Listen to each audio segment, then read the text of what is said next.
Con Pancho Marchiaro. Hola Pancho, ¿cómo estás? Hola, gracias ¿cómo andás? por venir y por aceptar la invitación. No, por favor, una alegría estar acá con vos. Bueno, Pancho, ¿estás sorprendido por esto de los cuadernos de la crisis?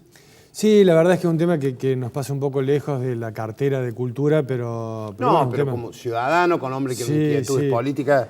Seguramente suscribo a lo que todos queremos, que es que cada persona que tiene algún grado de responsabilidad en un acontecimiento tan obsceno, ¿no?, como este, pague como es debido, porque los ciudadanos, todos somos ciudadanos también, nos sentimos un poco estafados, ¿no?, bastante estafados con esta circunstancia.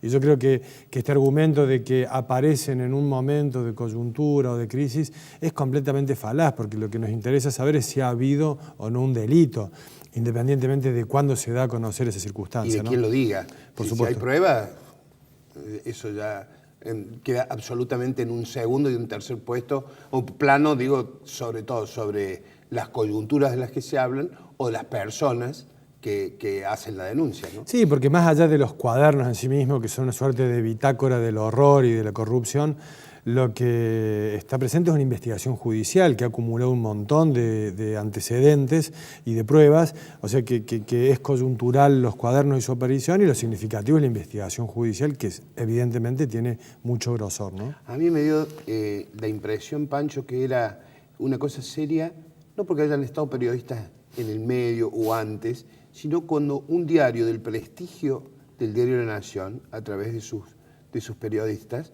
decide llevar a la justicia porque considera que el marco excede la investigación periodística.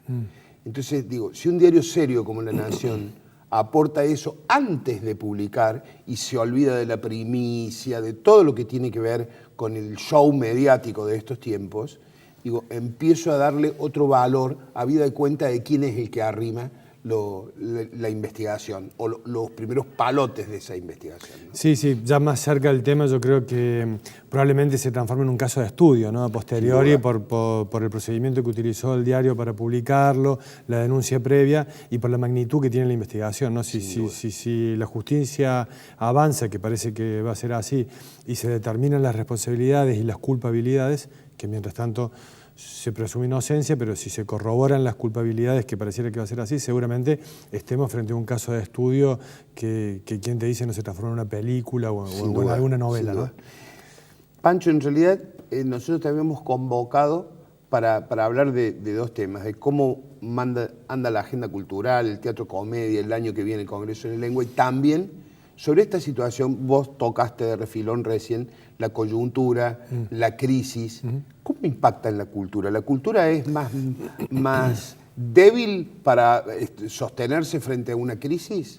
¿Es donde los gobiernos primero recortan? Me gustaría hacer como dos distinciones: el fenómeno de la cultura y la estrategia de política cultural de un gobierno municipal, en este caso, que es el que me toca representar.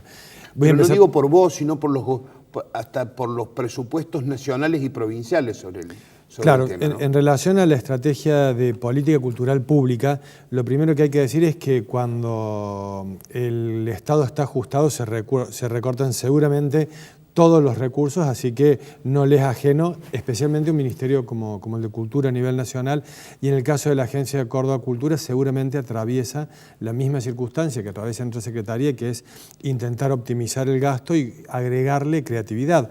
Por suerte ese es un capital que abunda en las Secretarías de Cultura, que tenemos una larga experiencia afrontando crisis y desafiando dificultades con un mayor índice de innovación y buscando la complicidad de artistas, de creativos, para salir adelante en una coyuntura difícil. Así que por el lado de lo público lo afecta, pero aparecen también grandes oportunidades, y en esto yo, que soy naturalmente un optimista, me gusta señalarlas, y es que el fenómeno de lo cultural ha ido cambiando de matriz.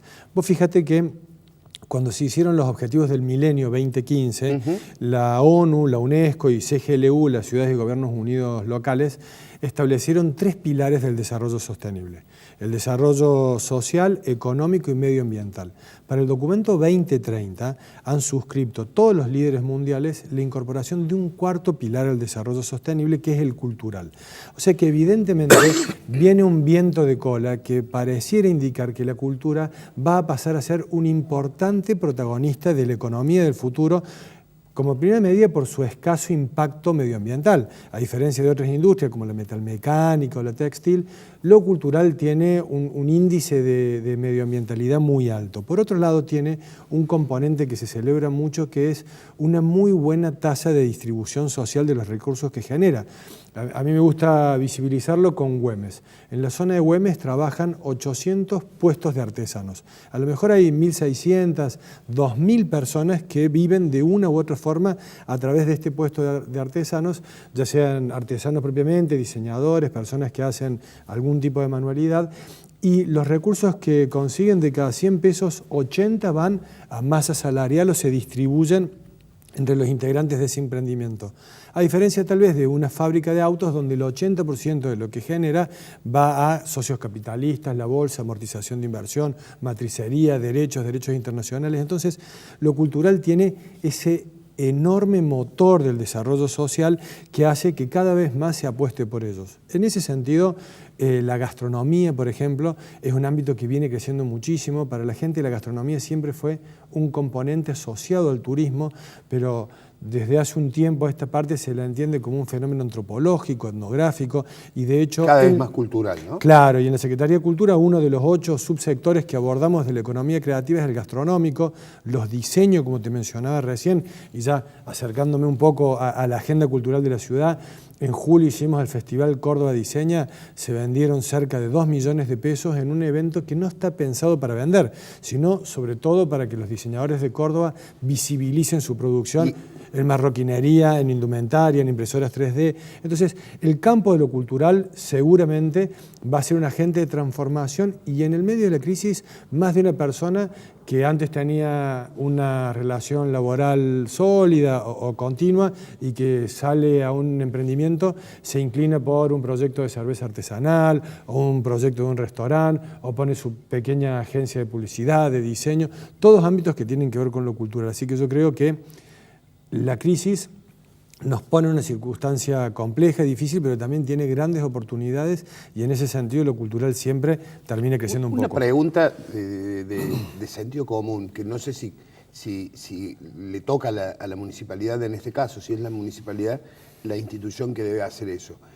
El pequeño emprendedor, que vos decís, me pongo una cerveza artesanal o una, qué sé yo, una pequeña agencia de publicidad, ¿hay un acompañamiento del Estado? Porque esa persona invirtió tanta plata, poca, mediana, no sé, pero hay que saber administrar la plata, ¿no? No es fácil eso. Digo, no debe ser fácil administrar un negocio. Digo, ¿hay un acompañamiento a esa gente? Cada secretaría tiene un conjunto amplio de proyectos para acompañar, sobre todo iniciativas que tienen la característica de emprendedores, ¿no? Claro. A lo mejor una industria abreva en políticas destinadas a la industria, pero en el emprendedorismo sí que las hay muchas. La Secretaría de Modernización y Comunicación tiene varias líneas, entre ellas FIDE, que funciona como incubadora y que acompaña a muchos emprendedores. Y en el caso concretamente de nuestra cartera, la Secretaría de Cultura, tenemos una dirección de emprendimientos creativos donde desarrollamos todo el tiempo fondos de fomento, iniciativas, convocatorias y eventos sectoriales con más capacitaciones para estos 8 subsectores de los que te hablaba, donde está la gastronomía, el diseño, pero también la música, el teatro, las artes visuales, la industria de lo audiovisual, por ejemplo, Eduardo, que ha crecido monumentalmente con un abaratamiento de la tecnología. Cada vez hay más emprendedores que tienen un canal por YouTube, un espacio de comunicación a través de Instagram o de Facebook, o que preparan cápsulas, o gente que se dedica a hacer fotos para que otra empresa publique en Instagram. Además se hace más cine en Córdoba. Se hace mucho más cine, tanto ficcional como propagandas, como documentales, como series cómicas. Y fíjate ahí un fenómeno que a lo mejor ha tenido mucha visibilidad en los últimos meses, pero que sirve para señalar un montón de otros casos. Paulo Londra. Un chico que vive en barrio 20 de junio, que ahora está triunfando en el mundo. Una estrella del mundo, y hace 2 años estaba cantando en la Plaza de la Intendencia. Es uno de los artistas que más ha recaudado en Spotify y probablemente por su juventud ya nació con una cabeza 2.0, ¿no? No es un inmigrante digital, sino que su ámbito natural, su ecosistema habitual son las redes sociales y él lo ha sabido usar muy bien, con lo cual triunfa en Colombia, triunfa en Buenos Aires y te digo que hicimos un esfuerzo grande este año, el intendente que lo premió, que lo distinguió para que haga el cierre de la gala de la ciudad de Córdoba conjuntamente con los elencos estables de la municipalidad. Bueno, costó convencerlo, que encuentre un espacio en su agenda, lo hizo con muchísima generosidad. Por supuesto que, como se trataba de un premio, no cobró honorarios por hacer esa tarea. Pero fíjate, digo, ahí surge toda una empresa y de la mano de Paulo Londra hay un montón de trabajadores que lo ayudan y cuando Paulo Londra hace un videoclip, contrata a camarógrafos cordobeses, a sonidistas cordobeses, a escenógrafos y usa nuestra ciudad como entorno, así que además de todo esto que funciona como una economía creativa, proyectamos identidad y diversidad cultural que son las características principales de Córdoba, ¿no? Muy bien. Le abrimos el juego a mis compañeros. ¿Qué tal, Francisco? ¿Cómo te va? Muy bien, ¿cómo Mi estamos? inquietud tiene que ver con el teatro comedia, qué novedades hay en estos últimos tiempos y la proyección para finalmente terminarlo y volverlo a tener entre los cordobeses. Bueno, la verdad es que el intendente tiene más de 600 frentes de obra en toda la ciudad, todos muy complejos en un momento en el que la variación de ciertos componentes de los costos que están asociados a moneda internacional ha hecho que se ralentice un poco la conversación a la hora de analizar cómo impacta eso en las obras. Pero dicho lo cual, el Teatro Comedia está muy bien, seguimos en obra, el horizonte es marzo del año que viene, aunque hay que entender que es una obra enormemente compleja. Ese teatro, cuando asumió el intendente Mestre, estaba tan deteriorado que lo primero que hicimos en esa obra fue demolerlo, cavar 2 subsuelos y empezar un proyecto de teatro para el siglo XXI, porque ni siquiera el proyecto servía. Era la reconstrucción de un teatro que ya tenía 40 o 50 años, con una luminotécnica, un abordaje escénico que ya no está más vigente. Lo mismo pasa con La Piojera. La verdad es que nos llena de alegría que se pudo hacer esa licitación. Hubo un oferente que presentó unos pesos más que el presupuesto oficial, pero muy lejos de 30 millones que habían presentado otros referentes, en 21 millones de pesos. Renovamos todo el techo, le aplicamos un sistema que se llama WaterTech para erradicar las humedades en el edificio y ahora ya ha entrado el contratista por la parte más significativa de la obra, con lo cual sobre finales de este año, con un poco de suerte, ese edificio va a estar terminado. Y muchos ciudadanos tienen la percepción de que La Piojera siempre estuvo ahí y que es una asignatura pendiente permanente del municipio. Y me gustaría señalar que ahí subyace un error que tiene que ver con que a ese teatro lo compró la administración de Ramón Mestre, pertenecía a unos privados, una asociación evangélica pentecostal que se llama Misioneros del Poder, lo compramos, ellos después hicieron un reclamo por mayor dinero, afortunadamente la justicia estuvo del lado del municipio y consideró justo lo que se había pagado en la expropiación se empezó en 2014, con lo cual después de que se votó la ordenanza se expropió, se pagó el juicio, presentamos un primer proyecto a la Comisión Nacional de Sitios y Monumentos Históricos, estaba en ese momento otro espacio en el gobierno nacional, ellos comprometieron unos recursos que finalmente no cumplieron ni llegaron a Córdoba, pero con recursos propios, con un enorme esfuerzo tanto del equipo de Mestre como de los ciudadanos que pagan sus impuestos, hemos podido empezar la obra ya con un proyecto aprobado por la Comisión Nacional de Sitios y Monumentos Históricos. Yo te lo he contado en 2-3 minutos porque Eduardo me dice siempre que hay poco tiempo, pero la verdad es que son muchos años y muchos folios de trabajo y la obra ya empezó. Con el Comedia pasa algo de lo mismo, empezamos una obra, pretendíamos que por las características y por la importancia de este teatro hubiera algún recurso nacional o provincial que llegara. Recién el año pasado, y nobleza obliga, hay que señalarlo, el gobernador Schiaretti otorgó un subsidio de 60 millones de pesos para que pudiéramos hacer la obra.